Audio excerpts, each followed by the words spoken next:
khusus hari ini gitu ya, saya sedikit akan menyampaikan tentang kategori 1 kan, kepemimpinan. Ya, kepemimpinan. Ya. Kepemimpinan ini dibagi menjadi 2 sub kategori. Nah, guys, kali ini kita akan membahas tentang framework Malcolm Baldrige, khususnya di kriteria 1, tentang kepemimpinan atau leadership. Nah, bersama kita telah hadir juga Kang PH, tentunya beliau yang akan memaparkan itu semua. Ikuti terus dari awal sampai akhir dan jangan skip, oke? Ya, Kang Dia, kalau kita bicara masalah business assessment seperti yang kita diskusikan pada kesempatan sebelumnya ya kan ya, itu ada yang disebut dengan framework atau kerangka ya, kerangka business excellence. Nah, kerangka business assessment itu terdiri dari 7 kategori. Kategori 1 sampai 6 itu merupakan kategori proses ya. Sedangkan kategori 7 itu adalah hasil-hasil ya, hasil pengukuran atas ya, proses-proses yang sudah dijalankan oleh suatu perusahaan ya. Kategori 1 ya, itu disebut sebagai kategori kepemimpinan. Ya. Kategori 2 bicara masalah strategi. Kategori 3 membahas tentang pelanggan. Ya. Sedangkan kategori 4 itu bicara masalah pengukuran, analisa dan manajemen pengetahuan. Kemudian kategori 5 itu membahas tentang tenaga kerja, dan yang terakhir kategori 6 itu membahas masalah operasi.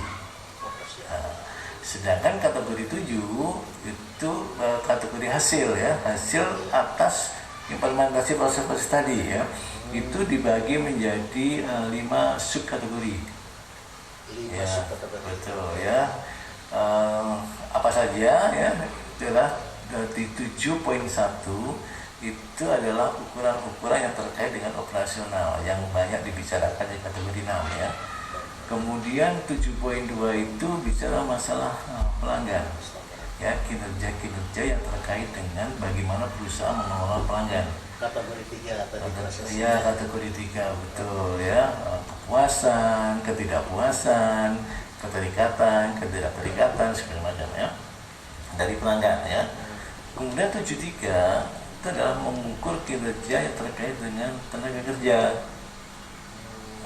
Ya, baik itu yang terkait dengan tingkat engagement atau keterikatan tenaga kerja terhadap perusahaan maupun lingkungan kerjanya. Nah, itu diukur juga gitu, sejauh mana lingkungan kerja yang dijalankan oleh perusahaan itu dapat memberikan nilai atau dukungan agar tenaga kerja itu bisa mencapai kinerja yang lebih baik secara berkelanjutan gitu ya. Itu yang 73 ya. Yang 74 itu bicara masalah governance ya, atau tata nilai dan sosial ya, kontribusi sosial perusahaan ya. Kalau di kita mungkin antara lain adalah di BUMN ya, itu terkait dengan PKPL lah gitu.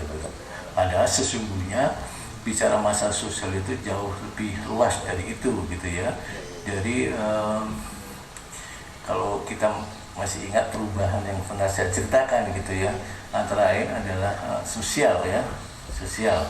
Dan sosial ini terkait dengan bagaimana perusahaan bisa memberikan suatu kontribusi sosial kepada masyarakat yang impact-nya itu bisa meningkatkan daya saing perusahaan dan kesuksesan perusahaan, seperti halnya inovasi kan. Ya. Nah, kemudian yang 75 bicara masalah 3 hal.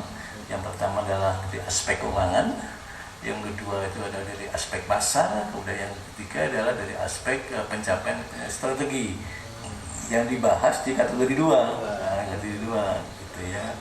Nah, dengan demikian secara utuh ya, dia harus menunjukkan paling nggak tiga hal. Yang pertama adalah kesesuaian, alignment, ya, antar proses dan antar proses dengan hasil. Berikutnya adalah dia harus integrasi. Apa yang dikerjakan harus bisa diukur dan ditunjukkan di dalam kategori 7 ya.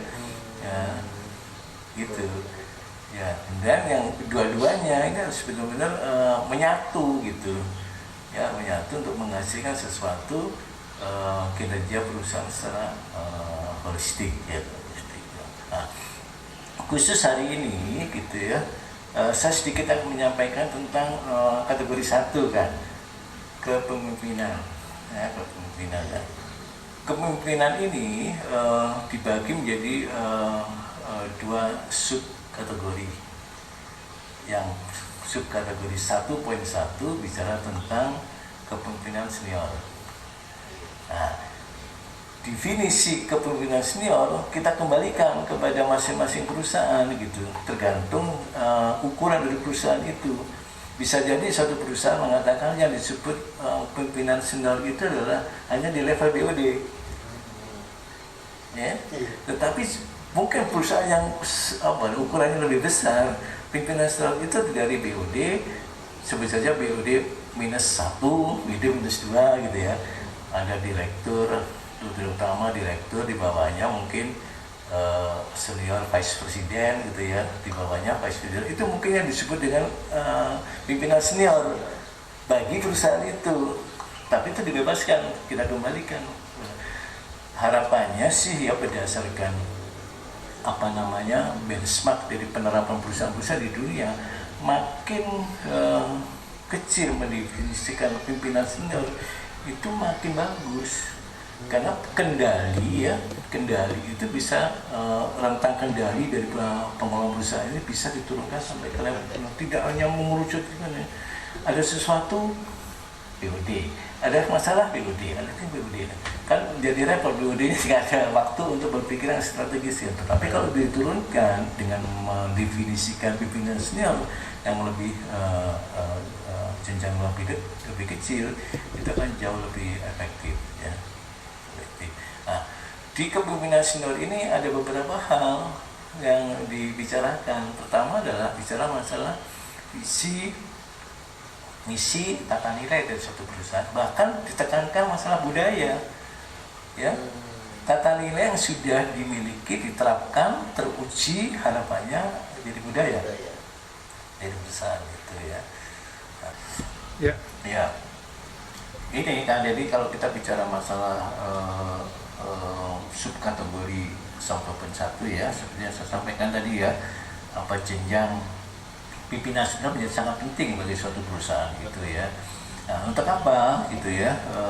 Tadi kan bilang masalah visi, misi, tata nilai kan gitu ya.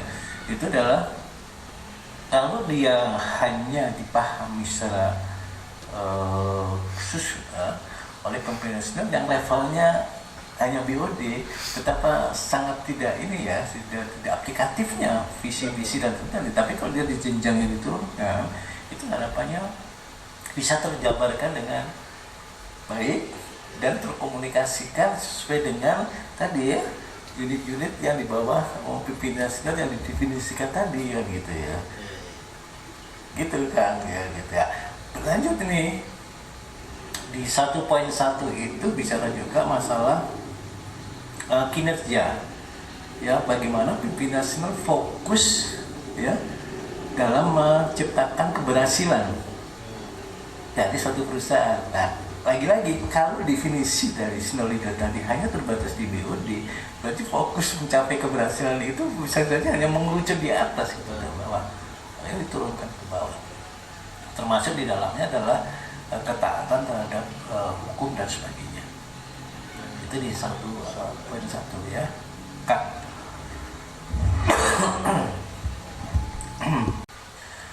Ya, sekarang kita coba membahas di yang 1.2 ya Kang ya. 1.2 itu subkategori 1.2 itu bicara masalah tata kelola perusahaan yang baik ya. Good corporate governance ya, jadi governance dari suatu perusahaan itu. Kemudian yang kedua adalah terkait dengan kontribusi sosial Nah, di dalamnya juga ada lingkungan ya, ada lingkungan yang terkait dengan cakupan sosial lah yang harus diperhatikan oleh suatu perusahaan ya, apalagi kalau itu perusahaan-perusahaan yang sifatnya industri ya kan ya. Jadi yang pertama adalah bicara masalah good corporate governance. Good corporate governance sesungguhnya bagian dari upaya negara secara keseluruhan dalam rangka meningkatkan daya saingnya. Ya, kita ingat pada saat komunike bersama negara-negara G20 ya, G20 pada tahun 2009 di Pittsburgh, Amerika gitu ya. Disitulah mulai dibuka statement secara terbuka sebetulnya ya, keterbukaan ekonomi. Keterbukaan ekonomi, kalau kita bisa membayangkan keterbukaan ekonomi itu artinya kalau suatu negara membuka tentang dirinya gitu, artinya kan mengundang juga investor kan masuk ke dalamnya ya. Diikuti dengan daya beli dari suatu negara itu kan. Jadi kemampuan daya beli plus mengundang investasi itu akan menunjukkan sejauh mana keterbukaan suatu negara itu kan gitu. Nah, disitulah diturunkan sebetulnya, karena negara-negara kan berbondong-bondong nih mau berlomba-lomba untuk mengundang investor kan. Nah, investor itu biasanya sebelum menanamkan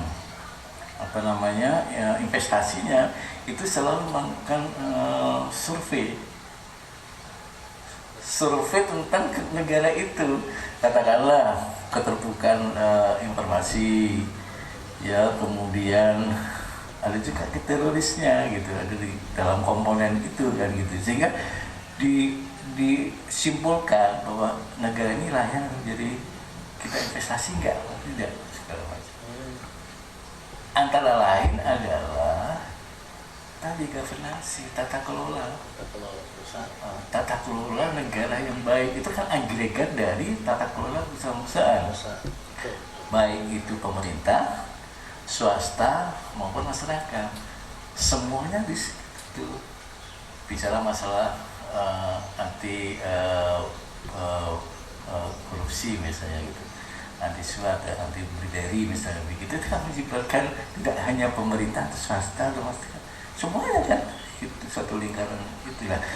Governance atau tata kelola perusahaan itu menjadi sangat penting gitu. Jika itu tidak dipenuhi, itu bisa jadi salah agregat, maka daya saing negara akan turun. Investor jadi ragu-ragu ya. Banyak cerita tentang hal itu. Mungkin pada kesempatan lain kita bisa bincang-bincang ya, Kang Diha, untuk kita bahas lebih lanjut gitu. Kemudian yang berikutnya adalah bicara masalah kontribusi sosial. Sebelumnya dikatakan sebagai tanggung jawab sosial. Kalau sekarang benar-benar dikatakan kontribusi sosial. Jadi statementnya adalah tidak hanya sekedar mempertimbangkan kegiatan sosial dalam kegiatan perusahaan, gitu, tetapi penekanannya adalah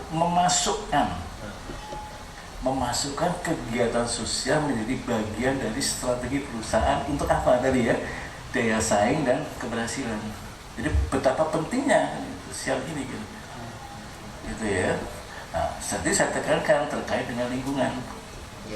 Ya, perusahaan-perusahaan yang terutama industri ya kan ya, industri yang dalam produksinya itu tidak memperhatikan lingkungan, dia merusak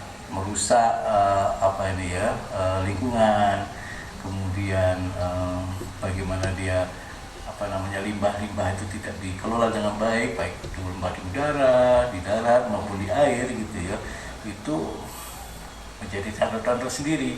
Nah, pelanggan gitu itu makin kritis tentang itu gitu, manakala dia mensikapi suatu perusahaan yang memproduksi sesuatu yang tidak memperhatikan lingkungan menjadi salah satu pertimbangan dia untuk mengkonsumsi, untuk membeli gitu. Jadi lagi-lagi penekanannya adalah kontribusinya terhadap sosial. Nah, key performance indicator terkait dengan itu banyak sekali, biasanya digawangi dengan yang namanya green industry. yang green lah, green industry, green building, green production, green apa segala macam gitu. Itu menunjukkan kepedulian lingkungan dari suatu perusahaan itu. Itu secara garis besar kan yang terkait dengan kepemimpinan ya. Mungkin pada kesempatan berikutnya bisa kita bahas lebih jauh tentang hal ini gitu ya. Baik kita akan mengundang narasumber yang lain ya, yang secara praktis beliau belum menjalankan gitu ya, dan itu bisa kita jadikan sebagai rujukan gitu ya untuk memahami lebih jauh terkait dengan bisnis excellence, khususnya terkait dengan kepemimpinan. Yes. Begitu Kang ya, itu yang sementara saya sampaikan. Ya, terima kasih ya. Clear, luar biasa. Terima kasih. Mudah-mudahan bisa ketemu lagi di kriteria selanjutnya juga. Ini baru kriteria 1 guys. Barusan Kang Pah itu menjelaskan tentang kerangka bisnis excellent yang berlaku di Indonesia. Kriteria 1 tentang kepemimpinan. Berapa kriteria tadi?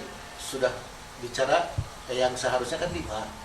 Yang 6, yang 1 terakhir adalah kriteria 7 itu result atau hasil performance perusahaan. Itu baru 1. Kedua, ketiga, keempat, kelima tunggu di episode berikutnya. Oke Kang PH, terima kasih. Tetap semangat. Salam premium. Nah guys, itu tadi tentang kategori 1 leadership atau kepemimpinan. Nah tentunya tidak berhenti sampai situ, karena masih ada beberapa kategori lain. Untuk kategori 2 kita saksikan di video berikutnya. Tentang apa? Tentang strategi. Jangan lupa selalu semangat, salam premium.